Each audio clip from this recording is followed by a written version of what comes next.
Balocký má v niečom pravdu.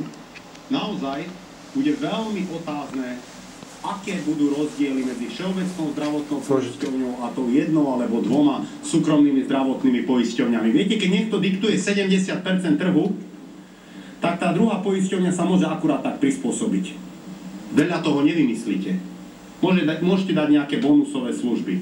SDK-UDS vždy presadzovala slobodu výberu poskytovateľa, slobodu výberu zdravotnej poisťovni a pluralitu zdravotného poistenia. Súťaž medzi poskytovateľmi zdravotnej starostlivosti a súťaž medzi zdravotnými poisťovňami. Preto nie sme za zlúčenie všeobecnej zdravotnej a spoločnej zdravotnej.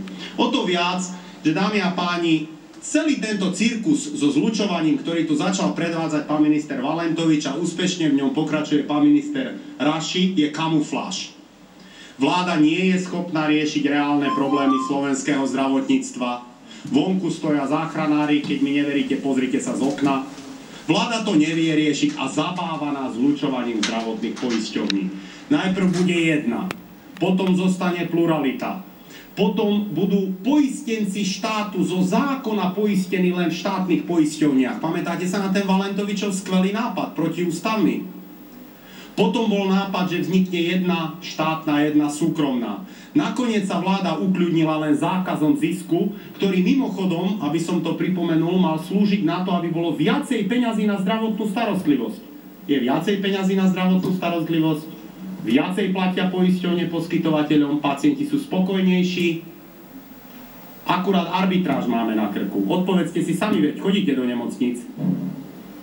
Zrazu potrebujeme ďalšie peniaze pre všeobecnú zdravotnú. No ale poďme k skrátenému legislatívnemu konaniu, aby som nezačal rozprávať o systéme, ale všetko so všetkým súvisí. Treba povedať, že pán minister Raši nás od januára vo veci zlučovania štátnych zdravotných poisťovní úspešne zavádza. V januári totižto vláda už o zlučovaní zdravotných poisťovní rokovala. Zobrala vtedy na vedomie návrh ministra Rašiho nepúšťať sa do zlučovania. Viete, ako to minister zdravotníctva odôvodnil? Citujem. Z načrtnutých prínosov a očakávaných rizík možno zlúčenie všeobecnej zdravotnej a spoločnej zdravotnej s následnou transformáciou na verejnoprávnu inštitúciu zhodnotiť ako organizačne náročný krok bez dosiahnutia finančného efektu. V januári to zmysel nemalo. V septembri pán minister zdravotníctva zmenil názor, zistil, že má to úžasný efekt a v projekte, o ktorom hovorila aj pani poslankyňa Savolová, už hovorí, že prípadným zlúčením sa má ušetriť 17% prevádzkových nákladov, teda vyčíslené 23 miliónov eur.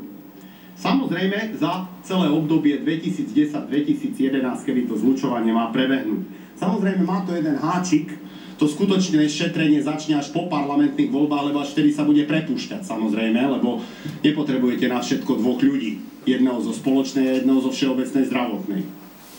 Projekt zlúčenia všeobecnej zdravotnej a spoločnej zdravotnej schválila vláda 30. septembra a aj keď sme voči nemu vtedy mali výhrady a o nich ešte budem rozprávať, musím povedať, že vláda sa vtedy rozhodla zlúčiť všeobecnú zdravotnú a spoločnú zdravotnú v súlade so zákonom, s platnými zákonmi Slovenskej republiky.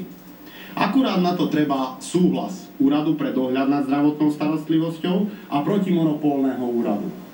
Nepredpokladám, že politicky ovládnutý úrad pre dohľad by mal nejaký veľký problém vystaviť akúkoľvek bumášku súčasnej vláde, ale ten problém predsa len nastal, dámy a páni, volá sa protimonopolný úrad. Protimonopolný úrad prešetruje možnosť vzniku koncentrácie mimo správneho konania a nie je vôbec isté, kedy dôjde k záveru. Píše sa vo vládnom materiáli, o ktorom budeme dneska, o ktorom rokujeme. Vláda sa preto uchýlila k mimoriadne neštandardnému kroku.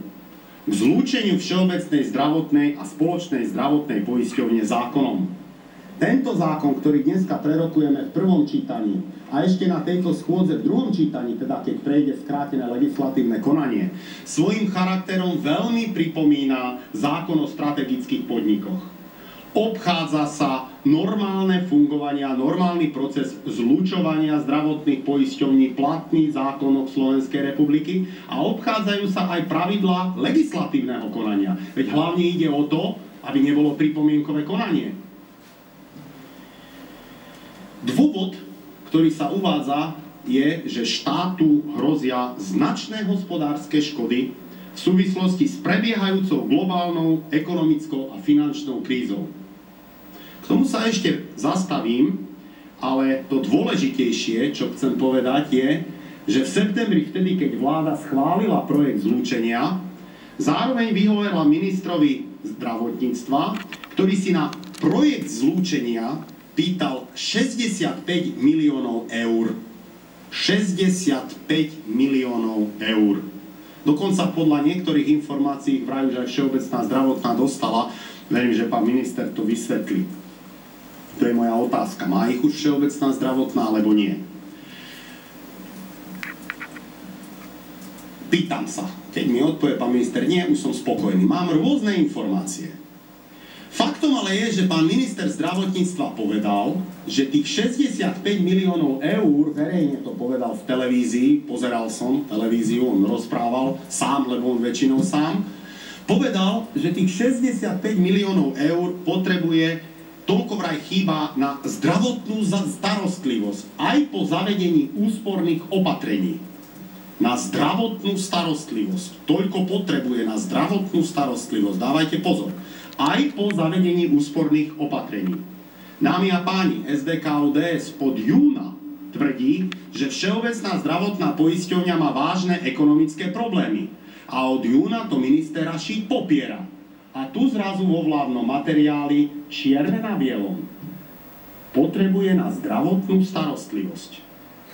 To znamená, že tieto 2 miliardy bezmála slovenských korún majú slúžiť, citujem z vládneho materiálu, na elimináciu dopadov finančnej krízy, ako aj na zachovanie financovania zdravotnej starostlivosti na súčasnej úrovni. Teda nie viac, že zakázali sme získať viacej pre pacientov, bližšie k ľuďom. Nie. Udržať tú úroveň zdravotnej starostlivosti, ktorá je teraz. Kde sú tie 2 miliardy zo Všeobecnej zdravotnej? Kde sú? Veď Dôvera sa tiež zlučuje a nikto jej nedal 2 miliardy. Kde sú peniaze? 2 miliardy na udržanie súčasnej úrovne zdravotnej starostlivosti.